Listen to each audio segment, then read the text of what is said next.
गरुड़ पुराण अध्याय 4।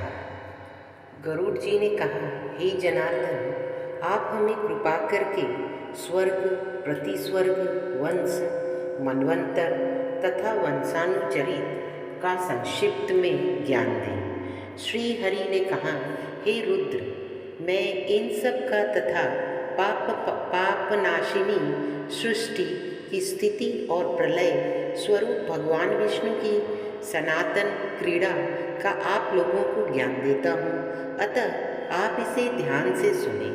भगवान वासुदेव प्रकाश स्वरूप परमात्मा पर ब्रह्मा तथा देवादिदेव हैं। वह नर नारायण रूप में है। यह संसार की रचना तथा विनाश के कर्ता वही हैं। इस जगत में जो भी कुछ दृष्ट अदृष्ट होता है वो सब भगवान का ही व्यक्त और अव्यक्त स्वरूप है।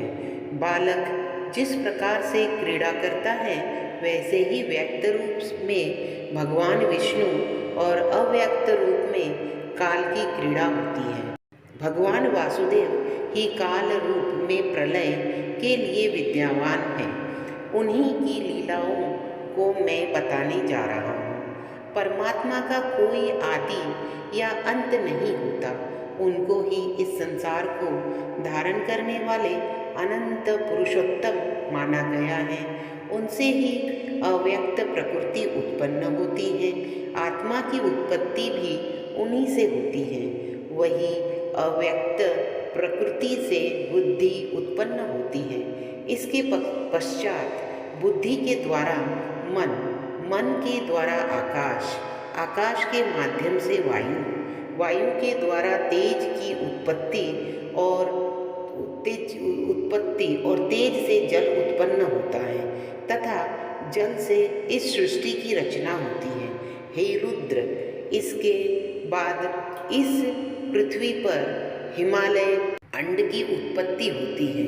इस अंड में प्रभु खुद प्रवेश करके इस संसार के लिए सबसे पहले शरीर धारण करते हैं।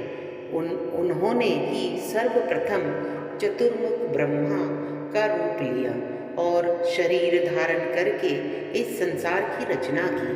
मनुष्य, देव, असुर तथा संपूर्ण सृष्टि इस अंड में विद्यमान है।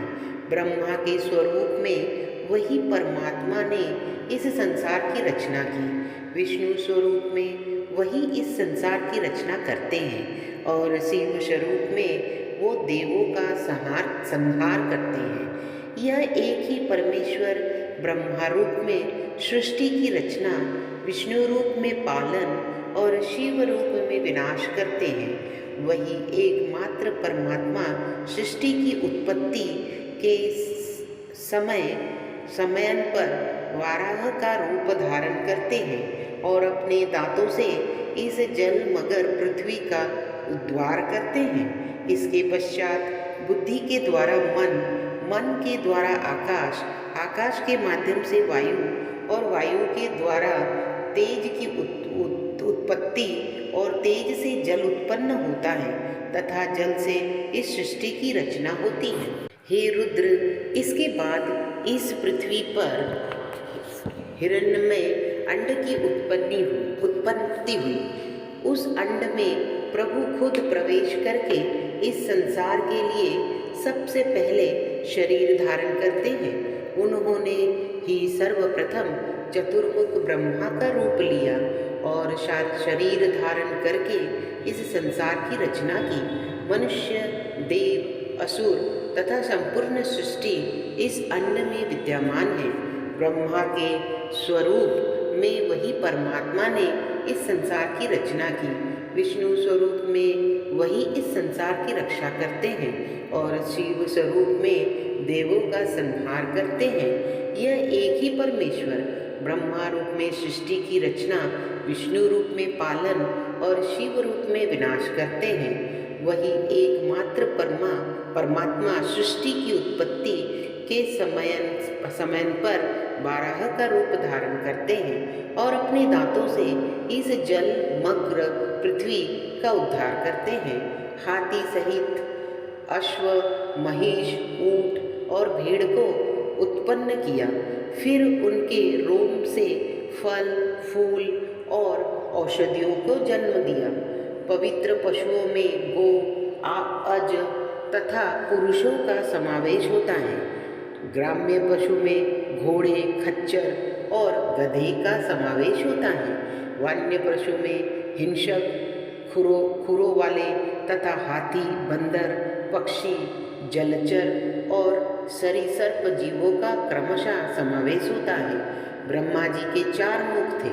उनके चारों मुखों से 4 वेदों के रूप में ऋग, यजु, साम और अथर्व की उत्पत्ति हुई और 4 जातियों के रूप में ब्राह्मण, क्षत्रिय, वैश्य और शूद्र की उत्पत्ति हुई।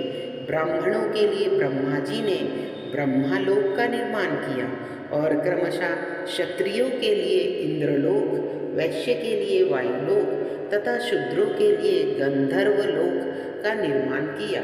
उन्होंने अन्य भिन्न भिन्न लोकों की रचना की, जिसमें ब्रह्मालोक ब्रह्मचारियों के लिए, जल प्रलय लोक स्वधर्म निरत गृहस्थाश्रम का पालन करने वालों के लिए, सप्तऋषि लोक का निर्माण वनप्रस्थ श्रमिकों के लिए तथा अक्षय लोक की रचना परम तपोनिधियों, इच्छानुकूल विचरण करने वाले लोगों के लिए, स्वर्ग, प्रतिस्वर्ग, वंश, मनवंतर तथा वंशानुचरित का संक्षिप्त ज्ञान गरुड़ पुराण के माध्यम में गरुड़ पुराण 4थे अध्याय संपूर्ण हुआ।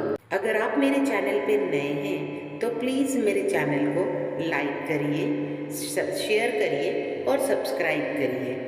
राधे राधे, जय श्री कृष्ण।